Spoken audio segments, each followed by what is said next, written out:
Number one, put God first.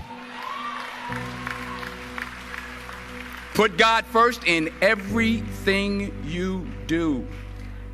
Everything that you think you see in me, everything that I've accomplished, everything that you think I have, and I have a few things, everything that I have is by the grace of God. Understand that. It's a gift. 40 years ago, March 27th, 1975, it was 40 years ago, just this past March, I was flunking out of college. I had a 1.7 grade point average. I hope none of you can relate. I had a 1.7 grade point average. I was sitting in my mother's beauty shop. They still call it beauty shops now? What they call it now? Yeah, I was sitting in the beauty parlor. I was sitting in my mother's beauty parlor, and I'm looking in the mirror, and I see behind me this woman under the dryer. And every time she looked up, every time I looked up, she was looking at me, just looking me in the eye. And I didn't know who she was, and I said, she said, somebody give me a pen, give me a pencil. I have a prophecy. March 27, 1975, she said, boy, you are going to travel the world and speak to millions of people. Now, mind you, I flunked out of college. I'm thinking about joining the army. I didn't know what I was going to do, and she's telling me I'm going to travel the world and speak to millions of people. Well, I have traveled the world, and I have spoke to millions of people. But that's not the most important thing, the success that I had. The most important thing is that what she taught me and what she told me that day has stayed with me since. I've been protected. I've been directed. I've been corrected. I've kept God in my life, and it's kept me humble. I didn't always stick with him, but he always stuck with me. So stick with him in everything you do. If you think you want to do what you think I've done, then do what I've done and stick with God. Number two, fail big. That's right. Fail big. Today is the beginning of the rest of your life, and it can be very frightening. It's a new world out there. It's a mean world out there, and you only live once. So do what you feel passionate about. Take chances professionally.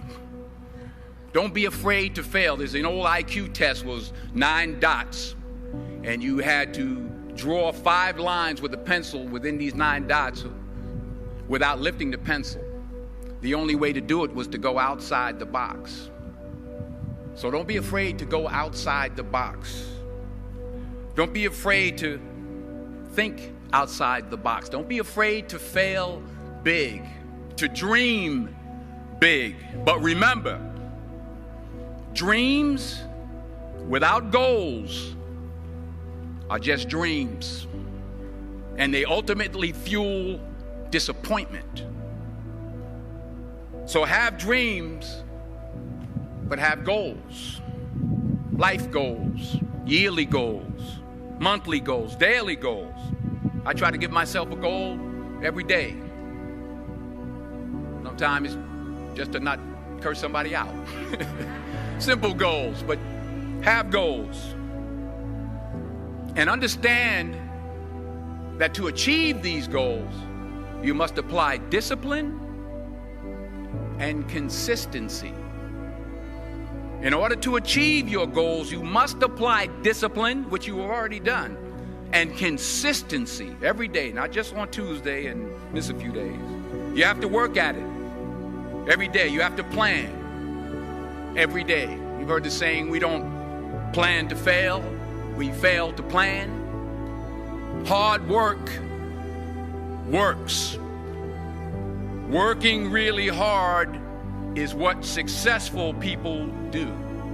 And in this text, tweet, twerk world that you've grown up in, remember, just because you're doing a lot more doesn't mean you're getting a lot more done. Remember that. Just because you're doing a lot more doesn't mean you're getting a lot more done. Don't confuse movement with progress.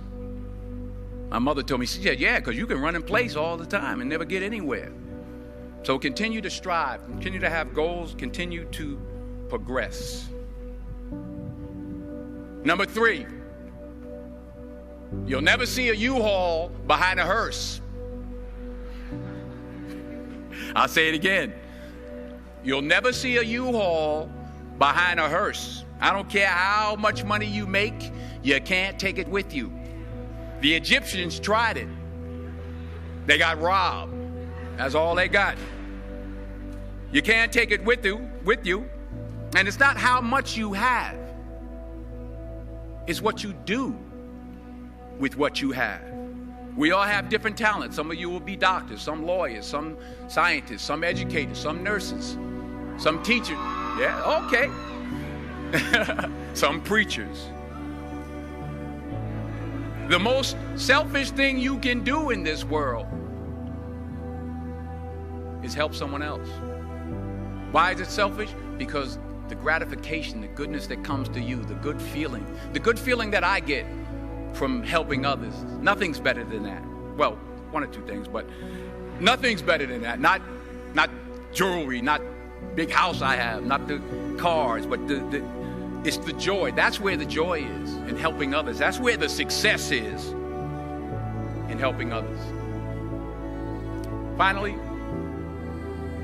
I pray that you put your slippers way under the bed tonight, so that when you wake up in the morning, you have to get on your knees to reach them. And while you're down there, say thank you for grace. Thank you for mercy. Thank you for understanding. Thank you for wisdom. Thank you for parents. Thank you for love. Thank you for kindness. Thank you for humility. Thank you for peace. Thank you for prosperity. Say thank you in advance for what's already yours. That's how I live my life. That's why I am, one of the reasons why I am today. Say thank you in advance for what is already yours. True desire in the heart for anything good is God's proof to you, sent beforehand to indicate that it's yours already. I'll say it again. True desire in the heart, that itch that you have, whatever it is you want to do, that thing that you want to do to help others and to grow and to make money, that desire, that itch, that's God's proof to you, sent beforehand already to indicate that it's yours. And anything you want good, you can have. So claim it. Work hard to get it. When you get it, reach back. Pull someone else up. Each one, teach one. Don't just aspire to make a living. Aspire to make a difference. Every failed experiment is one step closer to success. You've got to take risks, and I'm sure you've probably heard that before, but I want to talk to you about why that's so important. I got 3 reasons, and you can pick up your iPhones. First, you will fail at some point in your life. Accept it. You will lose. You will embarrass yourself. You will suck at something. There's no doubt about it. And I know that's probably not a traditional message for a graduation ceremony, but hey, I'm telling you, embrace it, because it's inevitable. And I should know. In the acting business, you fail all the time. Early on in my career, I auditioned for a part in a Broadway musical. Perfect role for me, I thought, except for the fact that I can't sing. So I'm in the wings. I'm about to go on stage, but the guy in front of me, he's singing like Pavarotti. He's just, and he's just going on and on and on. And I'm just shrinking. I'm getting smaller and smaller. So they say, oh, thank you very much, and you'll be hearing from us. So I come out with my little sheet music, and it was Just My Imagination by The Temptations. That's what I came up with. So I hand it to the accompanist, and she looks at it and looks at me and looks out at the director and was like, all right. So I start, I'm going to sing. I'm like, it's just my imagination once again, and they're coming away with me. And they're not saying anything, so I'm thinking I'm getting better. So I start getting into it. It was just my imagination. Running. They say, oh, yeah, thank you. Thank you very much, Mr. Washington. Thank you. So I assumed I didn't get the job. But the next part of the audition, he called me back. The next part of the audition is the acting part of the audition. So I'm like, hey, okay, maybe I can't sing, but I know I can act. So they pair me with this guy, and again, I didn't know about musical theater. And musical theater is big, so they can reach everyone all the way in the back of the stadium. And I'm more from a realistic, naturalistic kind of acting where you actually talk to the person next to you. So I don't know what my line was. My line was, well, hand me the cup. And his line was, well, I will hand you the cup, my dear. The cup will be there to be handed to you. I said, oh, okay. Well, should I give you the cup back? Oh, yes, you should give it back to me because you know that is my cup and it should be given back to me. I didn't get the job.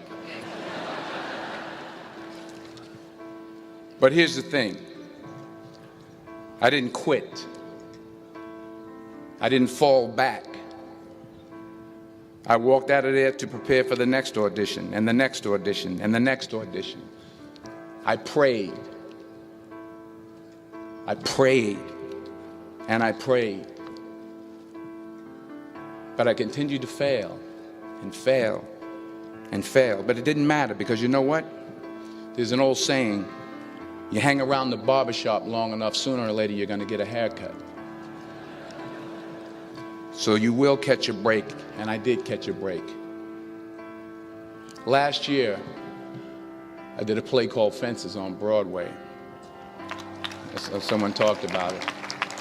Won the Tony Award. And I didn't have to sing, by the way. But here's the kicker. It was at the Court Theater. It was at the same theater that I failed that first audition 30 years prior. The point is, and I'll pick up the pace, the point is every graduate here today has the training and the talent to succeed. But do you have the guts to fail? Here's my second point about failure. If you don't fail, you're not even trying. I'll say it again. If you don't fail, you're not even trying. My wife told me this great expression. To get something you never had, you have to do something you never did. Les Brown's a motivational speaker. He made an analogy about this. He says, imagine you're on your deathbed, and standing around your deathbed are the ghosts representing your unfulfilled potential. The ghost of the ideas you never acted on. The ghost of the talents you didn't use. And they're standing around your bed, angry, disappointed, and upset. They say, we came to you because you could have brought us to life, they say. And now we have to go to the grave together. So I ask you today, how many ghosts are going to be around your bed when your time comes? You've invested a lot in your education, and people have invested in you. And let me tell you, the world needs your talents. Man, does it ever. I just got back from Africa like 2 days ago, so if I'm rambling on, it's because I'm jet lagged. I just got back from South Africa. It's a beautiful country, but there are places there with terrible poverty that need help. And Africa is just the tip of the iceberg. The Middle East needs your help. Japan needs your help. Alabama needs your help. Tennessee needs your help. Louisiana needs your help. Philadelphia needs your help. The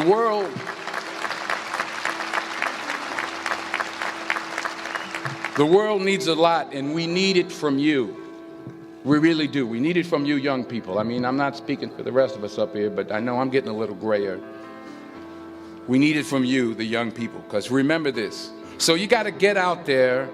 You got to give it everything you got, whether it's your time, your talent, your prayers, or your treasures. Because remember this, you will never see a U-Haul behind a hearse.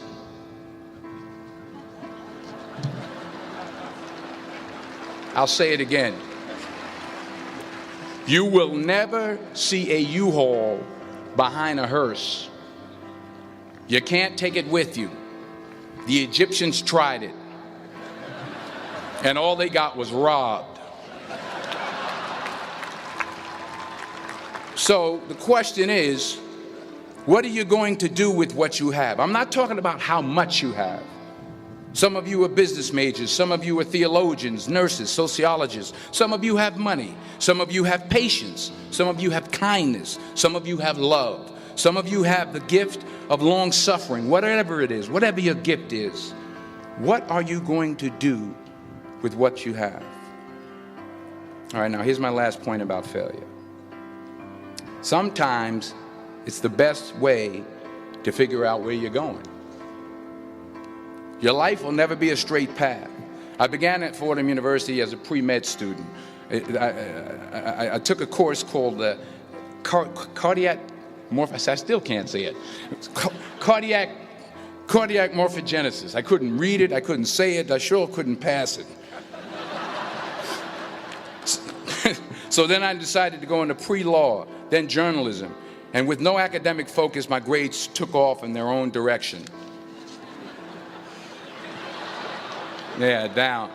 I was a 1.8 GPA one semester, and the university very politely suggested that it might be better to take some time off. I was 20 years old. I was at my lowest point. And then one day, and I remember the exact day, March 27th, 1975, I was helping my mother in her beauty shop. My mother owned a beauty shop up in Mount Vernon. And there was this older woman who was considered one of the elders in the town. And I didn't know her personally, but I was looking in the mirror, and every time I looked at the mirror, I could see her behind me, and she was staring at me. She just kept looking at me. Every time I looked at her, she kept giving me these strange looks. So she finally took the dryer off her head and she said something I'll never forget. First of all, she said, "Somebody give me a piece of paper. Give me a piece of paper." She said, "Young boy, I have a prophecy, a spiritual prophecy." She said, "You are going to travel the world and speak to millions of people." Now, mind you, I'm 20 years old. I'm flunked out of school. In fact, like a wise ass, I'm thinking to myself, maybe she's got something in that crystal ball about me getting back into school next fall. But maybe she was on to something, because later that summer, while working as a counselor at the YMCA camp in Connecticut, we put on a talent show for the campers. And after the show, another counselor came up to me and asked, "Have you ever thought about acting? You're good at that." So when I got back to Fordham that fall, I got in and I changed my major once again for the last time. And in the years that followed, just as that woman prophesied, I have traveled the world and I have spoken to millions of people through my movies. Millions who up till this day couldn't see me, who up till this day I couldn't see while I was talking to them, and they couldn't see me. They could only see the movie. They couldn't see the real me.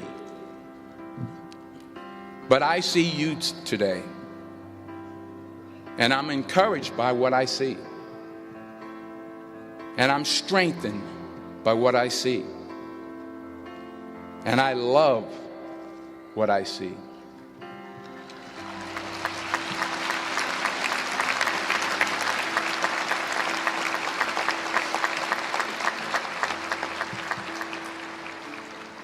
One more page, and I'll shut up. Let me conclude with this one final point, and actually the president kind of brought it up. It has to do with the movie Philadelphia. She stole my material. Many years ago, I did this movie called Philadelphia. We filmed some of the scenes right here on campus.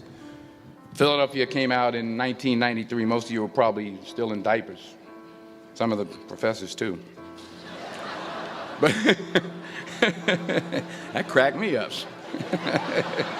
But it was a good movie. Rent it on Netflix. It's a good movie. Rent it. I get 23 cents every time you rent it, please. Rent it. True. Parents up there, rent it. Netflix, please. Tell your friends too. It's about a man played by Tom Hanks who's fired from his law firm because he has AIDS. He wants to sue the firm, but no one's willing to represent him until a homophobic ambulance chaser lawyer, played by yours truly, takes on the case. In a way, if you watch the movie, you'll see everything I'm talking about today. You'll see what I mean about taking risk or being willing to fail. Because taking risk is not just about going for a job. It's also about knowing what you know and what you don't know.